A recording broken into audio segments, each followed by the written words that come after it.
What's cracking, everybody? XehrFelrose here, bringing you some Pokemon Go Battle content. In today's video, we're taking a look at another buffed Pokemon, and more than one at this rate. You ever just look at a word, and you're like, this word doesn't look like it's spelled right. It doesn't make sense.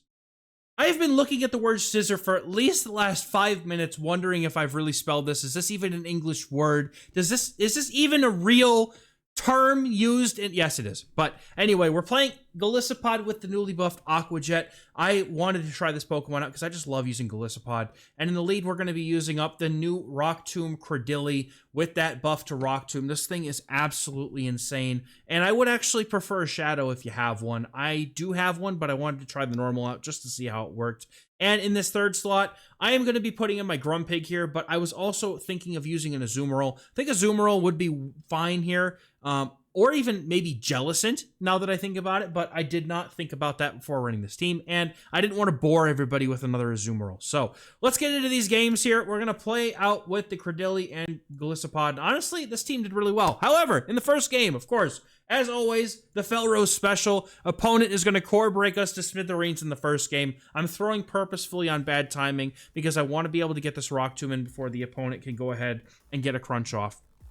Now, this is definitely not a good situation for us to be in because both of our Mons in the back, their fast moves are resisted. I'm hoping that by coming in with my Golsiopod, maybe I'll be able to make something happen. But the opponent is also running a Sableye in the back. So they are absolutely all in on making sure that my Grumpig stays miserable the entire time. They are, however, going to take an Aqua Jet, and I think it's worth me shielding here. So I'm going to go ahead and shield. And I want to try to come out with energy so that I can be able to hit the opponent's Drapion with this energy. Aqua Jet has been buffed. It is like, I believe it's more damage, less energy, complete buff. And Golsiopod is one of the things that gets it and actually wants to use it. I'm going to come in with my Cradily and get a full farm down, try to get some energy lead here, but the Drapion has quite a lot, and I'm trying to throw right away. But unfortunately, the opponent is able to get to their move, and I'm just not going to be able to win this game. Like, I need to be able to farm down with Grumpig to have even a chance, and I just have to let this go. They get to 2 moves regardless, so I'm just completely hosed here. And what are they going to have in the back? I don't know, but we're going to find out. Because I'm not going to go down without a fight. I'm going to shield. Hopefully, maybe they have a Roarus in the back, surely. But no, it's a Blastoise. Blastoise is way too bulky, and they have a shield. Dynamic Punches are not going to save me here, unfortunately. So this is going to end in a loss. Cradily on the wrong side of the opponent's team. But good game, well played.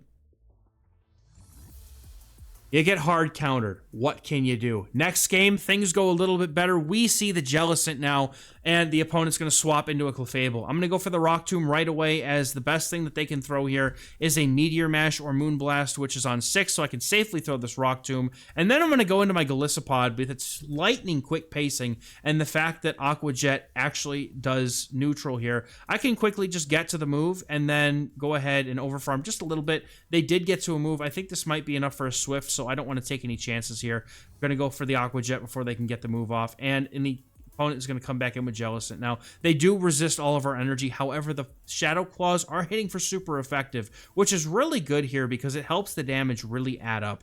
I'm going to go for an X-Scissor here if I can get to it. Also, just by the way, I went for X-Scissor here, but I found out after the fact that Aqua Jet actually does slightly more damage, I believe. I could be wrong. Let me know in the comments if y'all have the raw numbers and everything. I don't have them in front of me, but I remember I was on the live stream and someone had told me that they were definitely going to be doing more damage with Aqua Jet here. So I'm going to go for the Rock Tomb, get a free shield out of it, and let my Grumpig go with 2 shields here. We are going to be able to do some work. I'm hoping the opponent doesn't throw their Dazzling Gleam right away here. I'm going to go ahead and let this move go. If it's the Weather Ball, we're cooking. If it's the Gleam, this is not so great. But I'm thinking even if it was Gleam, I assumed that we still live it, and we can still get to 2 moves. Shadow Ball is going to get the shield, but the opponent here is just going to go ahead and concede here, knowing that they're going to lose this game.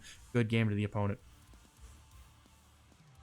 Shadow, Alola Ninetales with Psyshock would actually cook. And, hey, by the way, speaking of more core breakers, that's a Pidgeot. So we're going to go for 5 Bullet Seeds. That's going to be optimal timing here into the Gust Pidgeot and go for the Rock Tomb. We're definitely going to get a shield here. Opponent is most likely going to be running Feather Dance and some kind of other move, but because the fact that Cradily is really my only reasonable response to this right now, I'm going to go ahead and shield it. But I'm also going to swap into Grumpig here because I should be able to get to the Dynamic Punch before the opponent can get to a move, as it is going to be 4 gusts after that first Feather Dance gets thrown. They actually put up both shields here, and I'm going to let this go thinking that this is just enough for a Feather Dance. Opponent would have to go for 5 gusts to get to the Brave Bird, I believe, so we're able to safely just let that go. And the opponent, however, gets to another move. I was counting thinking they would need another 4 gusts to get to a move, but they get there in 3 because they're running Aerial Ace. So Aerial Ace here, nice move on the Pidgeot. I would rather just run Aerial Ace Brave Bird. I hate running Feather Dance because then in all these mind games and whatnot,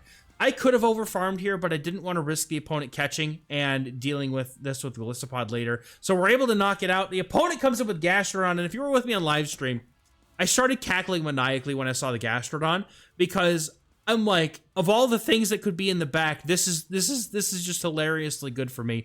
And no disrespect to this trainer when I was doing it. It was just one of those things that was like, how could this possibly be? So fortunate for me to have this happen. But Golsiopod also really locking down a lot of the Mud Slap users while also being able to do really well into Dark types. I like Golsiopod on this team because it's able to draw out some of those Dark types. Later on, we're going to draw out Amandabuzz with the Golsiopod, and that's like just one of the prime reasons why I like it so much, is because it draws out some of those things that Grumpig really does not want to deal with. But if the opponent assumes they can just come in with Golsiopod, they're wrong usually. Good game to the opponent. We are going to have Golsiopod hit off against this Primeape as soon as we get the chance to swap here, because I am not leaving Cradily into this thing. And the opponent's going to go for a Rage Fist, probably a chip and dip, as I was expecting, as there's no way that they would really want to give up the Cradily alignment. But the opponent actually is going to stay in, and we're going to go for Aqua Jet. The improved pacing here allows us to win this matchup if we land one Aqua Jet. This thing actually does quite a lot of damage for the cheap move that it is. Aqua Jet will be reached. I'm going to go for 3 and then the Aqua Jet, making sure at the very least I get the max amount of farm before they can get to another move. And honestly, they go down, and that's it. Dude, Diggersby in the back. The opponent might actually be completely core broken by Golsiopod if this is their best response. And this Aqua Jet is surprisingly going to do almost half the HP of the Diggersby. The opponent going to have to throw a move here to get rid of us. They can't farm down, but they throw too late at the CMP tie. Aqua Jet is going to be able to do a lot. They don't shield it, and Diggersby is sitting in the back with very little HP. 1 Bullet Seed is probably enough, if not 2. So we're going to come in with the Cradily, and the opponent comes in with Talonflame. And I am thinking about how to win this game from here. Opponent gonna be over farming by a bit, gonna go for this Rock Tomb. Realistically, I could stay in here, but I'm gonna go ahead and swap into my Grumpig here to absorb energy and or force them to throw it, as they are switch locked right now. And Grumpig really doesn't, I don't need Grumpig to win this game at this point. I could have gone one of 2 ways, right? I could have either stayed in with Cradily, shielded once, gone for the Rock Tomb, or I just do it this way and we come in with Grumpig. And I think that this is fine either way. The opponent does have Flame Charge, however, so they are ramping their attack back up, and that's extremely unfortunate here. I win this game if I land this Rock Tomb. So what I'm going to do is I'm going to be very patient. I'm going to throw this move, and if the opponent throws an Incinerate, we throw the Rock Tomb right away. If they don't throw an Incinerate, then I was just going to continue to throw Bullet Seeds here. But opponent comes in, Diggersby's got to move, as long as it's not enough for a Scorching Sands, which I don't even think is enough to knock out Cradily anyway. Just a Fire Punch, we farm down. Good game to the opponent here, well played.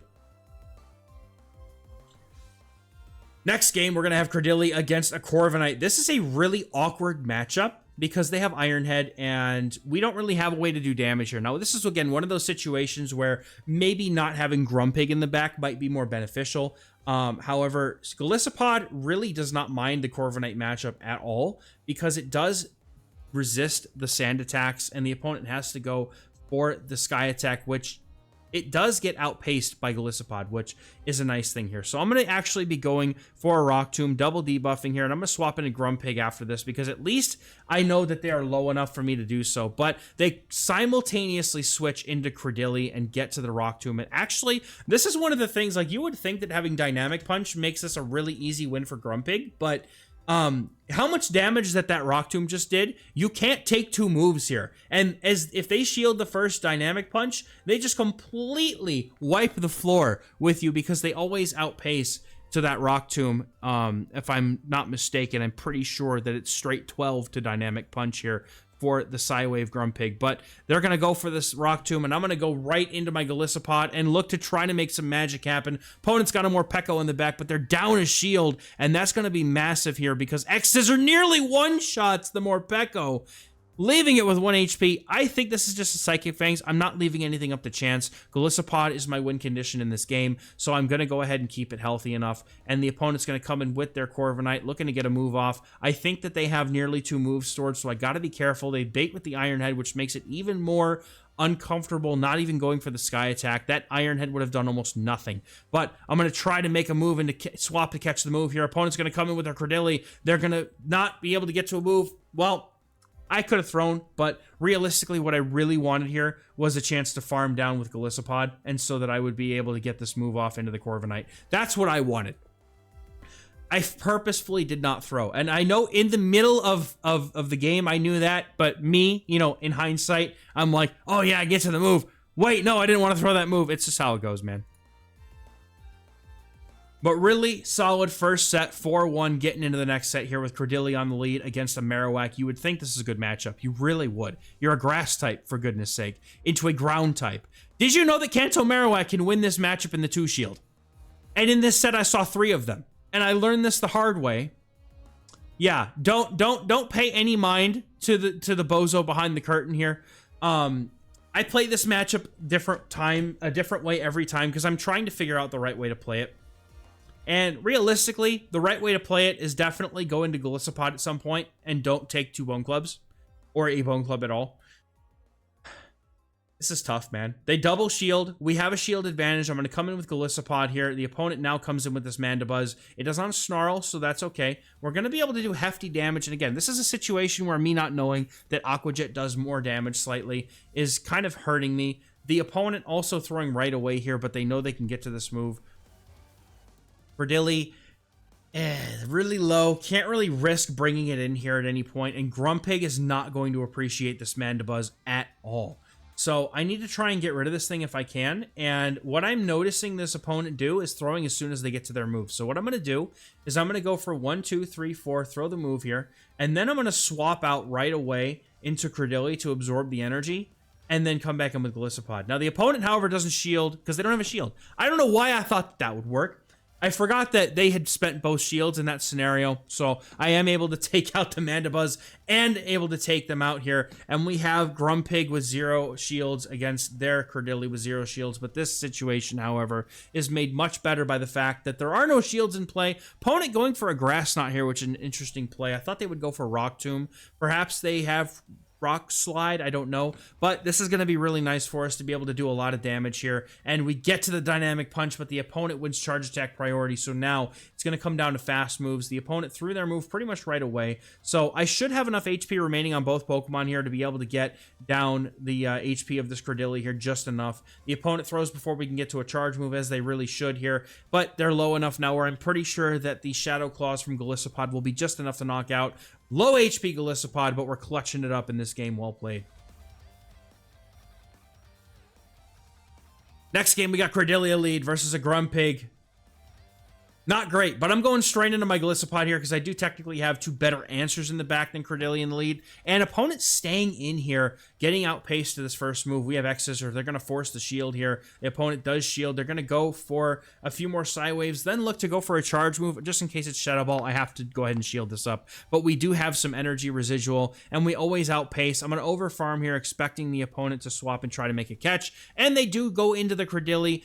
And they're basically at a Rock Tomb right now, or just about. So I'm going to go ahead and throw these moves back to back to try and get the shield off the opponent, which is a little bit more important to me in the moment than going for energy, because I would rather finish the shield. The opponent's Cradily I'm finding, and I'm finding this with every Cradily. It's dangerous, okay? Cradily's dangerous. You cannot leave it in a situation where it can hit you with Rock Tombs because it just makes it so it can just run away with the matchup.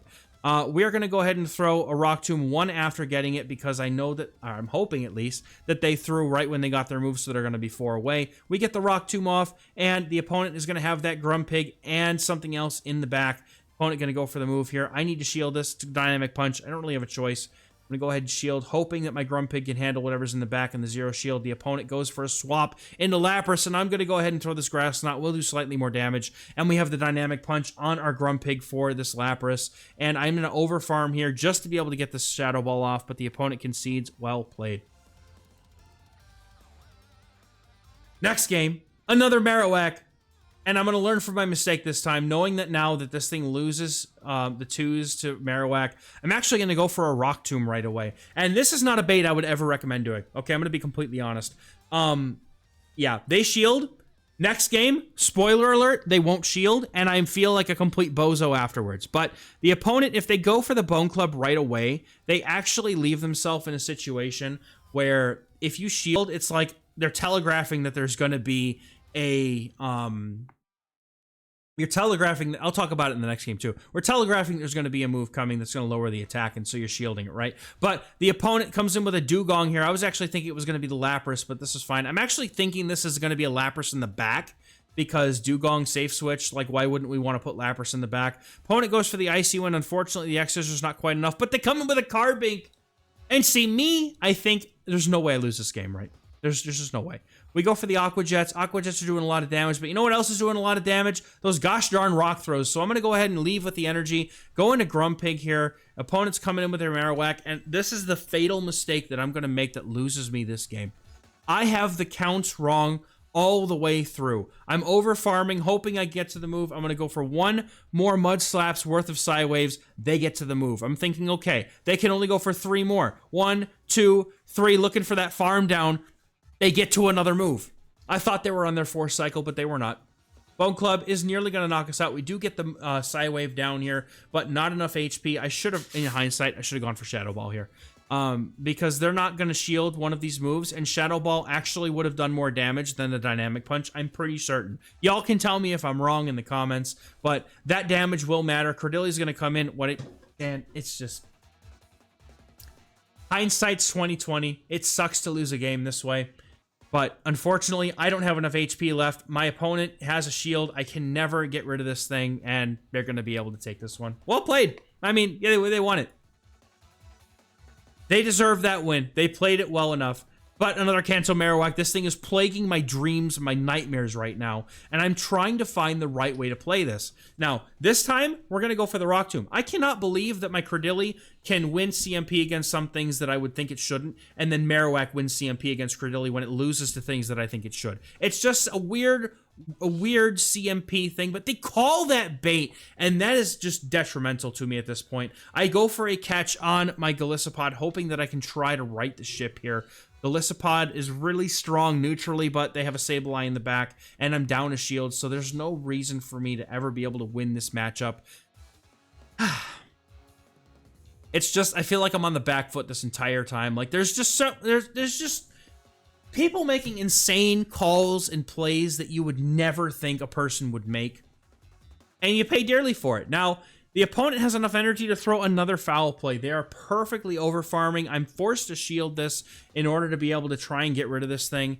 And I'm going to go for 3 more, knowing that they need 5 more Shadow Claws to go for another foul play. I'm going to go with this Rock Tomb in. The opponent is, however, going to be able to get to a move. And then they swap and catch another Rock Tomb on the Marowak, dude. Ugh. I feel terrible now. I tried to get the farm down with Cradily. Maybe I should have got the farm down with Grumpig. I don't know. But at this point, if the opponent comes back with the Sableye, I have Grumpig in the back, and I can't do anything against Sableye with the Grumpig. So we're just going to take a loss on this one. Big fat L on my head for this one. Because there's no way that we can get to the Dynamic Punch before they can get to the move. It's just unfortunate. The pacing for Dynamic Punch is not in our favor. So we're just going to take a fat L to this one. I don't even know what they're going to have in the back. They're not even going to show me. Can't even get to the Dynamic Punch. So good game. Well played to the opponent. What are you going to do? Next game, we got Superior in the lead. Not a good lead by any means. Going to swap into the Golsiopod and see if we can make some magic happen here. And the opponent comes in with a Unova Stunfisk. Unova Stunfisk, again, we just saw it. If you guys were able to catch the video with the Togetic Unova Stunfisk core that I did, this thing has improved pacing with Discharge. It's 5-4 now on Thundershock. So this pacing on this thing is going to be kind of silly. I'm going to go ahead and just try to fish the shields off my opponent. What I would like to do here is see if I can get Cradily to get a farm down, but I don't want to have to take too much damage in return to do it. So I'm going to go ahead and play to get shields down and hope that Grumpig's energy can go somewhere in the back. So what we're going to do here is I'm going to go for the Aqua Jet, but I'm going to farm up to it anyway. I'm going to farm up to 5 and go for the swap to catch the move, saving the energy for later on my Golsiopod in this case, and then they're going to come back in with Superior. I'm like, you know what? There's no way that I can get Superior off of my Cradily. I might as well just let this happen, see if I can't maybe get some energy on my more dynamic Grumpig or Golsiopod. Both of those Pokemon are going to be able to be a lot more flexible than Cradily is in this game, so I'm just kind of looking to hopefully make that happen. So opponent's going to go for their move right away here, going to go for that Frenzy Plant, and if I can, I'm going to try to overfarm with Golsiopod, going for an X-Scissor to hopefully knock this thing out. We can get up to 2 moves here, and that's what I'm going to throw. Just in case they decide to shield this, I would like to fire off another X-Scissor to be able to knock it out. But the nice thing here is that we do at least know that they were on... They just finished throwing energy and they didn't farm up anymore, so we know that the Unova and Stunfisk is dry. Opponent's going to go for the Sparkling Aria. We do have a shield disadvantage. I'm hoping that they don't try to catch a move on me here, so I'm going to go for this Dynamic Punch. Hopefully this gets the shield. One of these moves is going to get a shield, but the opponent does get the shield here. So we are going to try to land this Dynamic Punch. The opponent does have a catch available, and they're probably going to use it. Otherwise, I need to hope that Golsiopod can clutch this up. Opponent going to come in with the Stunfisk. I can't farm down as much as I really want to, so I am forced to throw this move here and coming in with Golsiopod, but the opponent is, you know, I just need to get to 2. Can 2 X-Scissors get the knockout, as my brain cannot catch up what is currently happening? My mouth and my brain are running at 2 very different speeds right now. Words are hard, but 2 X-Scissors are going to be able to knock out the Lapras, and we're going to be able to clutch victory out of what almost looked like a certain defeat, thanks to the energy from Golsiopod being able to put in work here against Lapras. We're going to take that win. Only a 3-2 in that set, but, you know, what are you going to do? Some of these teams are just completely dominating our teams, and there's just, you know, you get hard counters sometimes, and you just move on, go to the next game. And that's going to do it for me for today's video, guys. Thank you very much for watching. As always, we'll catch you in the next one. Bye-bye.